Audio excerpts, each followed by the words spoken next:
The afternoon sun beat down on the bustling streets of Ouagadougou, its harsh rays causing the sidewalks to crack and the air to shimmer with heat. Dust swirled around every step as the city pulsed with the restless noise of life. Vendors called out their prices, horns blared nonstop, and children darted through the traffic, baskets balanced carefully on their heads. It was chaos, yet it was the heartbeat of the city. Through this frenetic energy, a plain government car made its way, slowly through the crowd.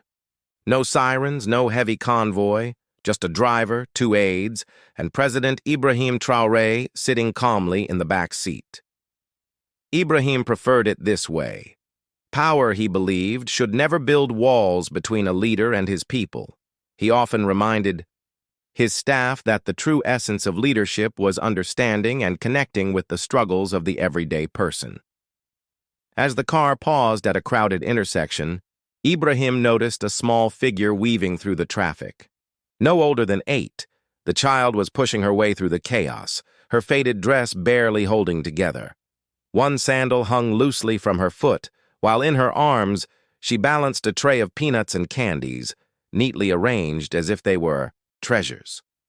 Her eyes flicked nervously toward the guards, but hunger gave her the courage to approach. "Please, sir, would you like to buy something?"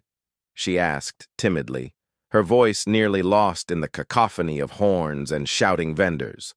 One of Ibrahim's guards reached for the window, prepared to wave the girl away, but Ibrahim stopped him with a raised hand. "Let her come," he said. The window rolled down fully, and the girl froze in surprise. She had expected to face just another passenger, not the president himself. Her breath caught in her throat as she looked up at him. The man she had only seen on old TV screens now stood before her, his calm, steady gaze meeting hers. "How much are the peanuts?" Ibrahim asked gently. 50 francs, sir," she whispered, offering the packet with both hands.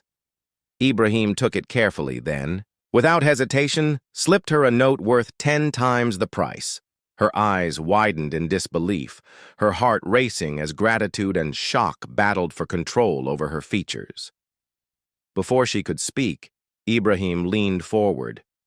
"Turn into the next street," he instructed the driver. Then, to his aide, he added, "Bring her with us."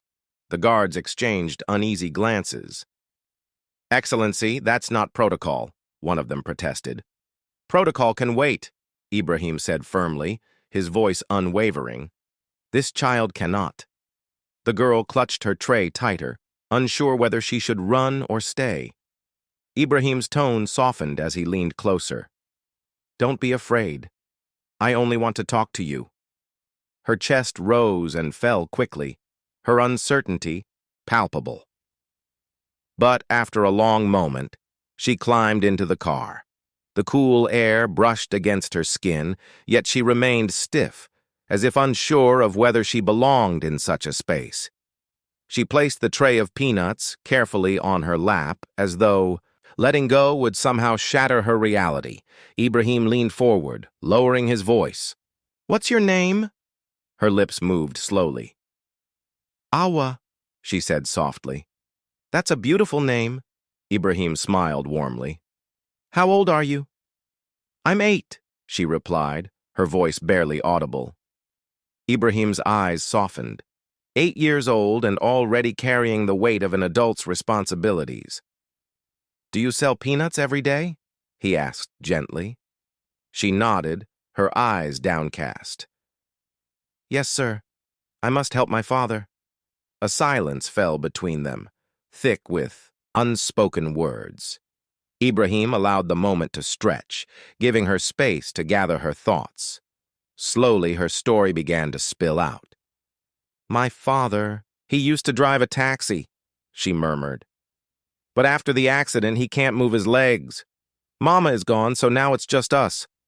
I sell peanuts to buy food and pay what we can." Her voice quivered, and she quickly turned away, as if ashamed of revealing too much. Ibrahim's chest tightened as he heard the weight of her words. He had read countless reports on poverty and hardship, Yet none of those reports had struck him as deeply as the story of this little girl, speaking so matter-of-factly, as though it were the most normal thing in the world. "Do you like school, Awa?" he asked softly. For the first time, a flicker of joy passed across her face. "I did," she said, her voice growing more animated. "I liked it a lot, especially drawing. But I stopped after Mama died. I must stay with Papa and we need the money." Her small hands gripped the tray tighter, as if holding on to the remnants of her childhood. Ibrahim's heart ached for her. "You deserve to be a child, Awa," he said firmly. "You deserve to learn, to dream, to laugh, not to carry the weight of the world on your shoulders. That is your right." A flicker of hope entered her eyes, fragile, yet undeniable. "Why would you help me?" she whispered, her voice barely audible. "Because your life matters," Ibrahim replied softly. "And because children like you are the future of Burkina Faso." Awa's lips trembled as tears welled up in her eyes. For the first time she looked at him not with fear, but with a spark of belief. As the car turned back toward the corner, where Awa had been standing, Ibrahim reached into a small bag beside him. He pulled out a clean notebook and a box of colored pencils, placing them gently in her lap. "Start writing your dreams, Awa," he said with a warm smile. "Draw them. Keep them alive. We will make them come true." Awa hesitated, running, her fingers over the smooth cover of the notebook, then tracing each pencil as though they were precious treasures. A shy smile tugged at her lips for the first time, a small flicker of hope breaking through the stoic expression that had once guarded her face. The car continued through the city, but for Awa, the world outside had grown distant, muffled by the soft hum of the engine. She held onto the notebook like a lifeline, her fingers brushing against the pencils as if they were jewels. Ibrahim could see the transformation in her. A little girl who had spent her days carrying the weight of survival, now cradling a future filled with possibilities. Back inside the presidential palace, Ibrahim sat still, the air conditioner humming softly. His mind was far from the cool comfort of the room. Awa's voice echoed in his mind. "Mama is gone. Papa cannot walk." He had read countless reports on poverty, seen the numbers, and signed documents filled with statistics. But now, every number had Awa's face. Every statistic spoke through her small, trembling voice.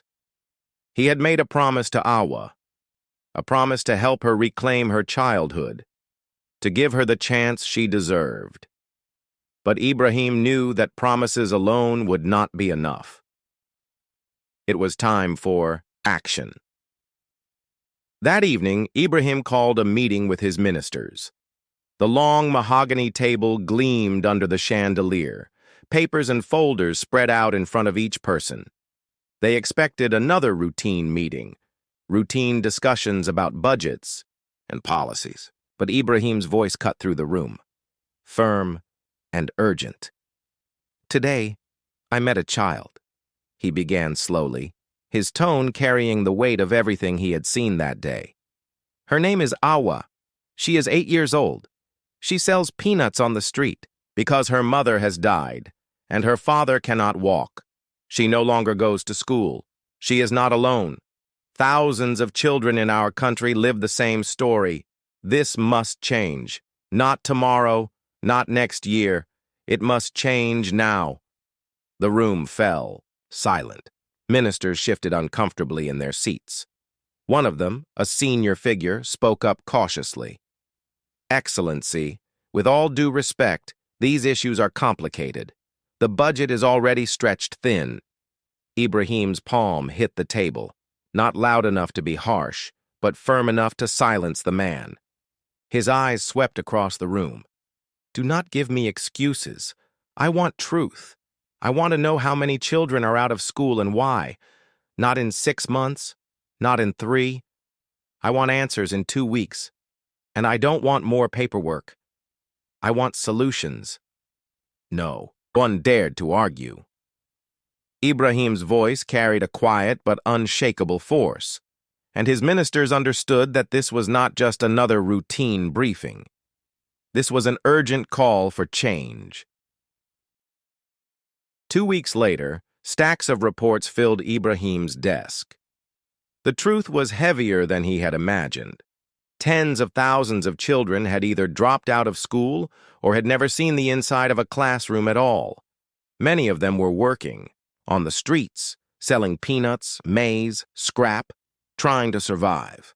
Others had disappeared, swallowed by the shadows of poverty. The numbers were staggering, but now they were faces. Faces like ours. Ibrahim could no longer ignore the truth that was right in front of him. He could no longer hide behind paperwork and reports. He had seen it in the eyes of the children he had met, in the stories of families struggling to survive. It was time to act. He left the safety of his office, and once again, as he had promised, he walked the streets of Ouagadougou. No armored convoy, no cameras, just Ibrahim, walking through the narrow alleys of the city, meeting the people who had never seen the inside of a government building, who lived in the forgotten corners of the country. He visited the rural villages, the dusty courtyards where life had been reduced to survival. He sat on straw mats inside homes that were little more than shacks, where entire families lived in conditions that no child should have to endure. In one such courtyard, Ibrahim met an elderly woman named Fatou. She lay on a mat, her breath shallow, her bones frail. Beside her, her granddaughter, no older than Awa, was roasting maize by the roadside to feed them. Ibrahim's heart broke as he watched the little girl, no older than 8 or 9, forced to carry the burden of survival for her family.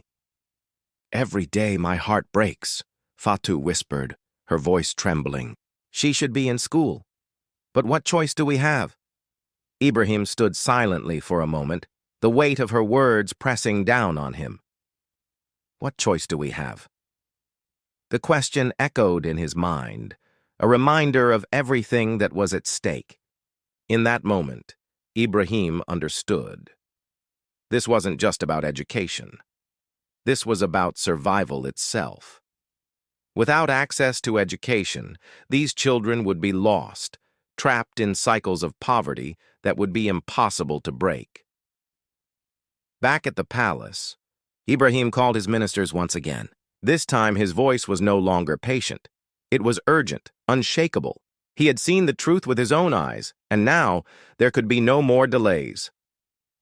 "Half measures will change nothing," he said, pacing in front of the long, polished table. "We must strike at the roots." He pointed to the pile of reports spread across the table. "Food comes first. No child can learn on an empty stomach. We need to provide support for disabled parents, wheelchairs, ramps, therapy, dignity restored. Families who keep their children in school must be supported, not punished by poverty." One minister, visibly nervous, spoke up. "Excellency, the scale is enormous. Even with aid, the budget will be stretched beyond capacity." Ibrahim's hand slammed against the table, his voice rising with a quiet intensity. "Scale is no excuse. Every day we delay, another child's dream is crushed. We cannot afford to lose any more. Children are not numbers, they are futures, and we cannot let them slip away." The room fell silent, and for the first time, Ibrahim felt the full weight of the responsibility that lay on his shoulders. But he knew that this was the moment that would define his presidency. This was not just about one child. It was about the future of an entire generation. 3 weeks later, Ibrahim returned to Awa's neighborhood, this time with no cameras, no media, just a small convoy of social workers and rehabilitation staff. The alley smelled of smoke and roasted maize as children peeked from doorways, whispering in awe as the president passed. Inside Awa's home, her father sat on a low wooden bed, his hands gripping the frame as if to rise. When he saw Ibrahim, he tried to stand, but Ibrahim gently placed a hand on his shoulder, urging him to remain seated. "You've carried her far enough," Ibrahim said softly. "Now let her walk toward her own future." Across the room, Awa was sitting on the floor, her notebook open as she sketched with intense concentration. When she looked up and saw Ibrahim, her eyes widened. But this time, they held no fear, only trust. Ibrahim knelt beside her and pulled out a neatly folded school uniform and a backpack filled with notebooks, pens, and art supplies. "These are yours," he said, placing them gently in her hands, "for the classroom where you belong." Awa's hands trembled as she clutched the uniform to her chest. Her father, tears streaming down his face, whispered, "Thank you, sir. I never thought anyone would come for us." Ibrahim smiled, a quiet pride swelling in his chest. "You are not alone," he whispered. "From today, we are with you."